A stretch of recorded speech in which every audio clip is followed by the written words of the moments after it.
Hi there, welcome everyone to this, which I am calling my series of leaders who I love. And I feel super honoured and grateful today to have with us Dr. Rick Hanson, who I've been a fan of for many years, and you will understand why as we start to speak. Thank you so much for joining us, Rick. Tui, it's honestly a pleasure and an honor. And I'm so honestly delighted that you've written about mothers. My very first book is called Mother Nurture, about what would happen if we really took the long-term health of mothers seriously, body, mind, and relationships. And if we did that for a generation, it would change the course of human history. So yes, right off the top. So kindred spirit, it's an honor to be here. Thank you and so plus much. You're coming from, I got to admit it, probably my favorite country in the world, New Zealand. Yes, that's right. We're here down under in New Zealand. You are in California, is that right? That's right. Yeah, that's right. So I'm sure that so many people watching and listening to us will have heard of you and your work. But just to be clear for everyone, Rick is a psychologist. He's a senior fellow of UC Berkeley's Greater Good Science Center and New York Times bestselling author of 6 and now almost about to release your 7th book, and sold multiple millions of copies of these books around the world. I, for one, have been referring to your work and using it in my own practice in authentic leadership for years now. And so I'm delighted to be having this conversation with you and bringing some of your work, some of your ideas to the people who are here watching with us.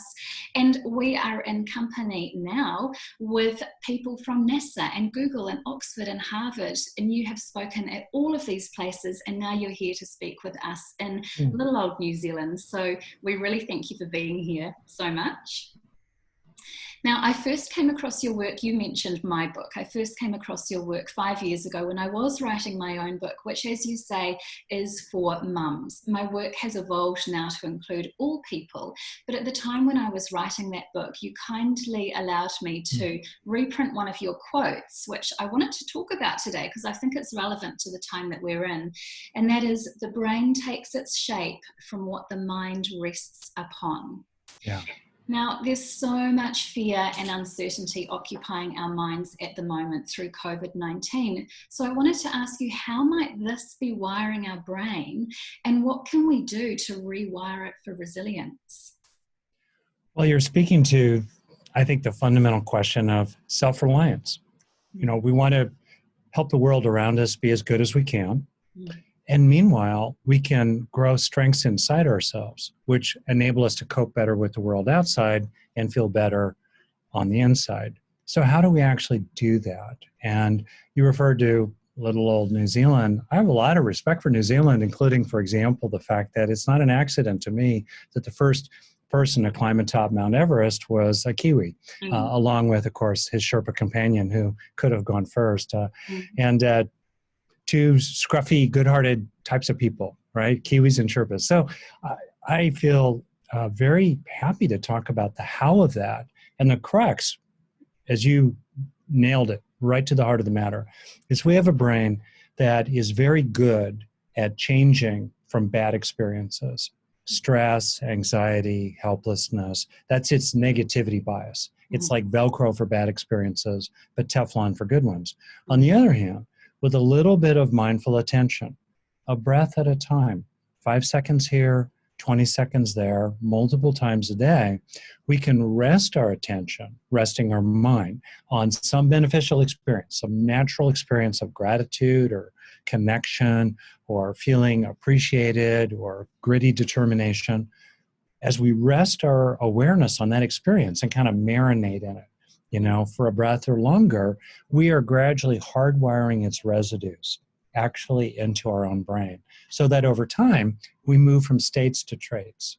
We move from experiences of gratitude or experiences of worth or compassion to trait gratitude, trait self-worth, trait compassion. And in that way, we internalize the benefits of our experiences so that we carry them with us wherever we go. And this is absolutely fundamental for children, for people in ordinary life, for leaders, for people as they face the hardest times in their life. It's more important than ever to grow these kind of strengths inside. And we have the power to do that every single day. We do, and I completely understand that, because I have a practice in many of those things that you've talked about. I'm a yoga and meditation teacher, so I do a lot of breath work. And we do in our family a lot of gratitude every night at the meal, at the table at mealtime. We will all go around the table and say one thing that went well for us today, one thing we're grateful for. I think, though, it's so hard. It can be hard when the conditions of our world and our economy and our day-to-day have changed so drastically. Oh, yeah. And one thing that you talk about in your books and in your work is focusing on experiences, not conditions. Can you say more about that? That's really great. So what we're talking about, and I'm glad we used the metaphor of the, Soreb and Hillary. We're talking about not so much the frosting on the cake of life, but the cake itself. How do we grow inner strengths? Because the harder our life is, the more the world is letting us down, or the greater the challenges are, the more important it is to grow these strengths inside. And the way we grow them is in this two-stage process in the brain. This is how to take charge of the brain change process from the inside out. First, we must experience whatever we want to grow. Like these days, I'm working on patience, and I'm also working on what I call not being irkable. We get irked by things, right? Irritated by this, exasperated by that. It's understandable. And I'm working on becoming unirkable. Not because I'm making myself numb, but I'm just trying to learn how to not react in the first place, or to recover back to my home base if I do react. Right. And as my wife will tell you, it's a work in progress, but I'm working on it. Okay. So we develop these things in us. First, we must experience them. We must experience calm strength. We must experience loving kindness, whatever it is. We experience it. And then, critically important, we must help it leave a lasting change in the brain. This means that the key, the crux, is our experiences, not our conditions. Our conditions affect us. Stuck in traffic, stuck at home, worried sick about others. In America, I was talking with a relative of mine yesterday who was sort of dismissive about what's happening. And I wanted to say to her, which is true, that 2,000 Americans died yesterday from COVID-19.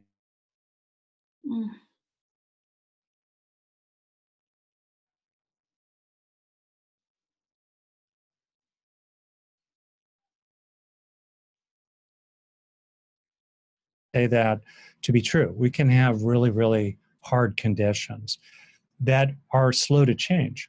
But meanwhile, how do we experience them? Do we experience this condition with compassion, with courage, with appreciation for what we do have, appreciation for the good fortune that we do have if it's true? Can we turn our attention to those experiences that are independent of conditions, and then rest in them, so that we gradually wire them and weave them into the fabric of our own nervous system. And I'm sorry, by the way, I didn't mean to shock you with just what I said there about deaths, but just keeping it real. It's easy to dismiss, except it's very, very real.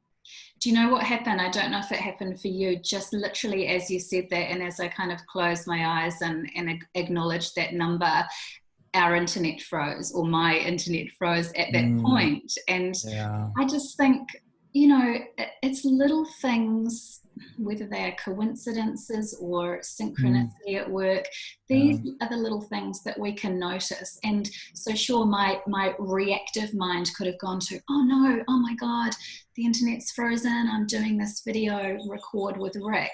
But instead, I could sit there and think, well, this is life, and this is a pause that actually we all need, this great pause actually to reflect on what's going on. And you talk about experiences. One of the things that, of course, we are all experiencing, whether we are working or schooling or in community remotely, is the experience of having to be more innovative and, as you say, more patient in the ways that we are connecting with people and the ways that we are trying to still be productive. And certainly, you maybe doing your breathing and your pauses and whatever it is that you do, your practices, and yet you yourself are being incredibly productive in terms of the offerings that you are putting out into the world to help people, whether they be yourself speaking, interviews, meditations that you've been offering. And so what I'd love to do is move almost beyond the science into you, a leader who I really love. And this question that I'm about to come to you with comes from your book, Resilient, which I have and use and love. And so I just want to read a couple of sentences from it before I head into this question, because you say, in order to get the most out of we, you need to stay centered in me. When you take care of your needs, there's a natural receptivity to the needs of others. Knowing you can step back aids stepping in. So with that in mind, my question to you is, what have you been doing? What are your practices and rituals that allow you to stay stable and able to then give to others as you have been during this time? What a beautiful, deep question. I would say, one, I'm disengaging faster from little silly quarrels. What I mean is, at sea level, if you're jogging along, you can afford to have 5 kilos of stones in your backpack. But if you're at 20,000 feet or 7,000 meters, you can't afford that. And in this way, what I noticed for myself is with people that I live with or I'm working with, if they do some little thing that used to irk me, or I would get contentious about, my needle would move. Now, within seconds, I'm recognizing it and I'm telling myself, I can't afford that. I can't afford to carry that. And so I think that's a simple practice, to disengage from contentiousness or friction. I have kind of this saying, it's silly, but I say it to myself, frictionless contentment. That's an aspiration. I'm working on it, but to be frictionless between us and the world around us. So that's one thing I'm definitely doing, to not take on so much wear and tear. I would say another thing is, I'm taking heart in all the good people around the world. People like you, frontline health workers, police officers, everybody around the world, mothers staying home to school their kids while they're still working, all kind, take heart in the good people. There's this saying from Mr. Rogers, who was an American television person who worked with children, and he said that when he was young and upset, he would go to his mother, and his mother would say, sweetie, look for the helpers. There are always helpers. So that would be a second thing I'm really doing these days, take heart. And last, I would just say, take the long view. We will get through this. We really will. I mean, it's like we're in the middle of a hurricane. They have a predictable course. You can see them coming. You can see them landing. They'll be with you for a while, and that eventually they'll pass on by. Now, the time scale of that is probably a year or two from now, before all the major consequences of this settle out, with a lot of debris and havoc along the way. But that time will come. Who will we be then? Who will we want to be then? When we look back from there on this time, how do we want to be glad that we acted? How do we want to be glad that we kept going in our own heart in terms of openness and courage, endurance, good faith, the best in ourselves? And how do we want to look back from that time, a year or two from now, in terms of how we treated other people? And did we keep in mind that they're scared too? They're stressed also, not just oneself. Yeah, absolutely. Oh, so much gold there. So many beautiful human qualities that you talked about: courage and endurance and knowing the goodness of yourself and looking for the helpers. If you could distill down to one universal human quality that we all have, that you believe would be, most effective if we were to all harness right now, what would that be? The recognition of the common good. In other words, in evolution, factually, humans have been on this planet for 300,000 years. I mean, humans are relatively new to to New Zealand, right? 800 or so years, roughly. In where I live in Northern California, just north of the San Francisco Bay, people were walking through my backyard 3, 4, 5, 10,000 years ago. So humans have been around a long time, 300,000 years, and even longer than that. During most of that time, we lived in small bands, 40 to 50 people. We depended upon each other. We really needed each other.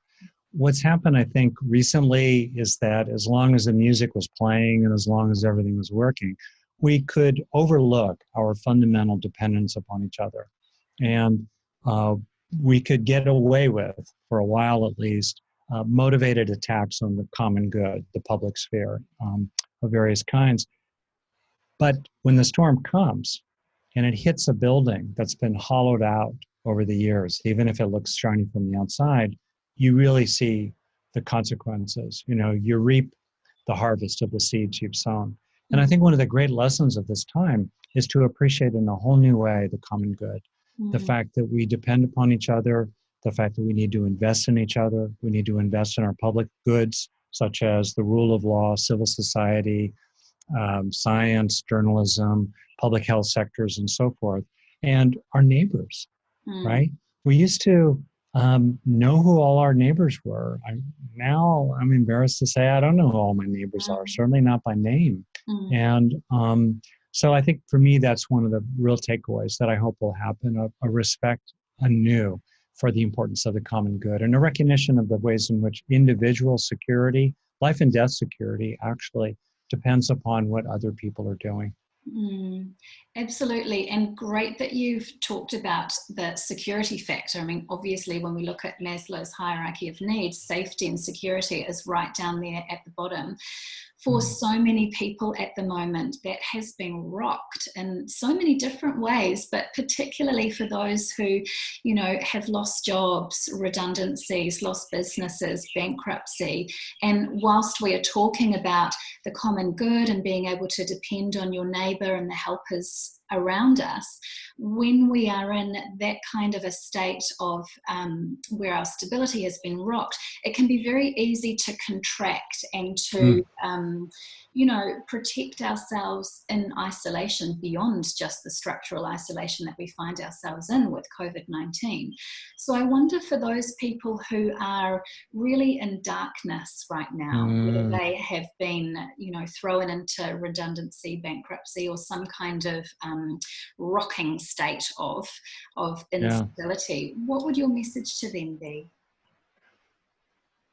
Well, first, to clarify, nothing of what I'm saying should be taken as overlooking what's bad or dismissing it or minimizing it. Not at all. I don't believe in positive thinking. I don't believe in rose-colored glasses. I want to see the real threats, the real dangers, right? I want to see the storms that are indeed coming that we need to deal with.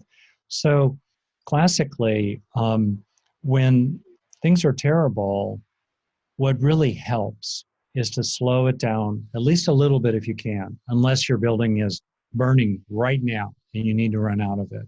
Slow it down a little, find your footing, see clearly, and make a good plan. There's no replacement for that. There's no replacement for that kind of calm, determined, fierce even coping. Absolutely true. Second, feel what you feel. And sometimes you have to postpone feeling what you feel because you don't have time to feel what you feel right now, or it's getting in the way.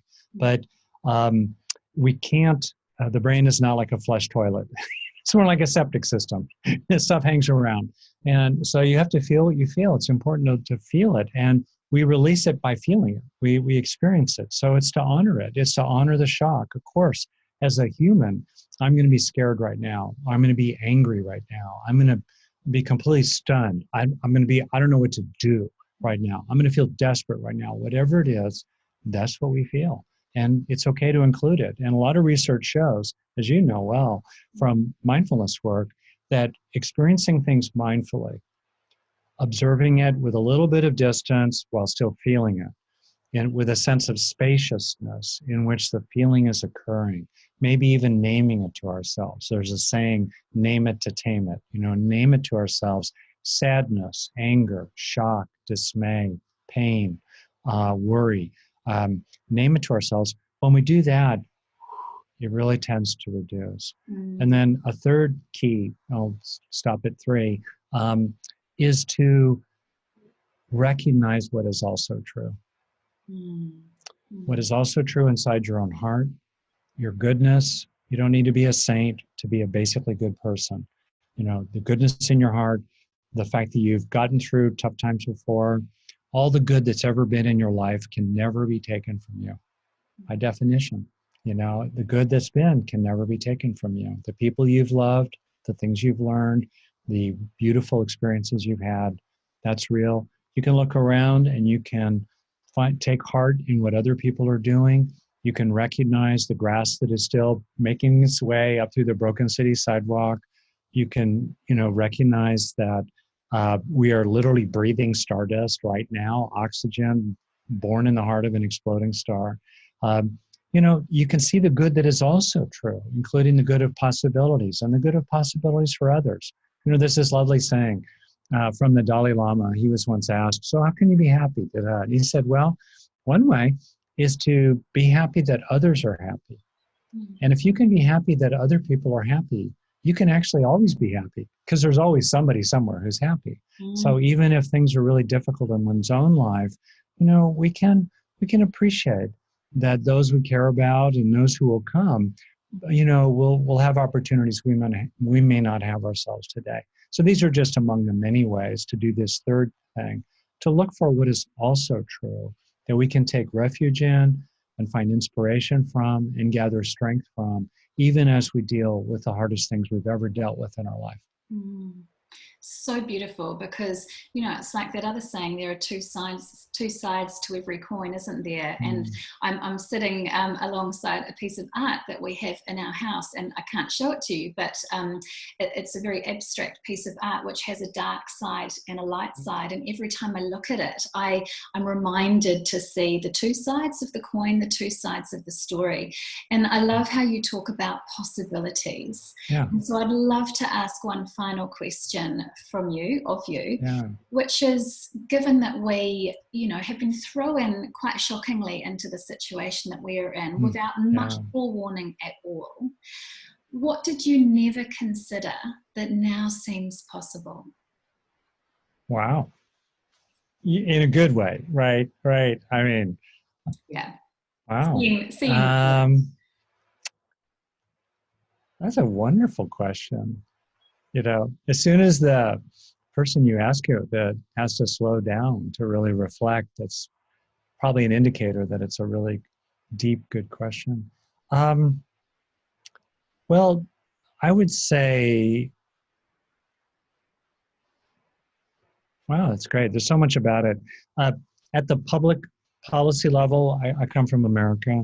I think there's a new possibility of an appreciation of the common good that's I didn't hope to see in the near term, and it's terrible that it's taken this for us to appreciate it, our mutual interdependence, and the ways we rely upon all these unsung heroes, like the people pushing a broom at 2 a.m. in a hospital corridor, just cleaning it up, for the next day. So I think that is good. For myself, I would say that I never realized it would be possible to live my days out within the perimeter of my own home. And if someone said to me, Rick, you are going to need to live inside your home for the next year. You are going to need to be careful. You're an older person. You're healthy, but you're still at some risk of this, and you don't want to give it to your wife for sure. I would say, okay, that's not too bad, and I'm very fortunate. I want to be really clear. I'm very fortunate, but I never thought it would be possible that I would, be so comfortable this way. Here's the last one. This is weird. Our daughter has come to live with us from New York City, and she quarantined for a while, and so I moved into the living room, and I never thought it would be possible that I would be happy sleeping on a bed in our living room for weeks in a row, and yet I'm fine there. But that, again, that's such a silly little thing. But I think it's maybe an illustration of a lot of things.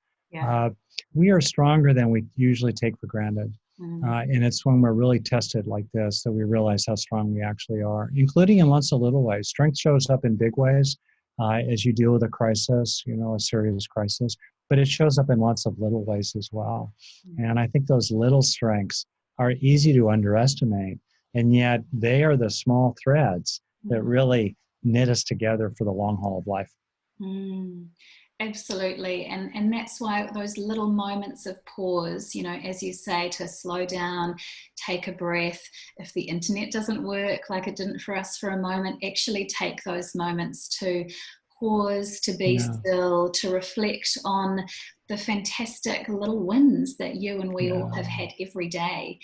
From my perspective, I would say it's not so much that I'd never considered this and it now seems possible, but I am blown away by the generosity of people who are giving so much information and practices, all sorts of things to help, and personally blown away and so grateful to people like you and others who are giving their time to join me in these conversations.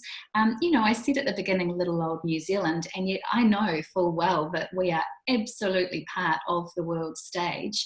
It just sometimes seems like we're so far away, and so to ask the question of the world's foremost expert in resilience and neuroplasticity, from my perspective, it's a real honour, and I am really quite blown away by the generosity of you and others like you. So I would love to thank you so much for your time, for your wisdom.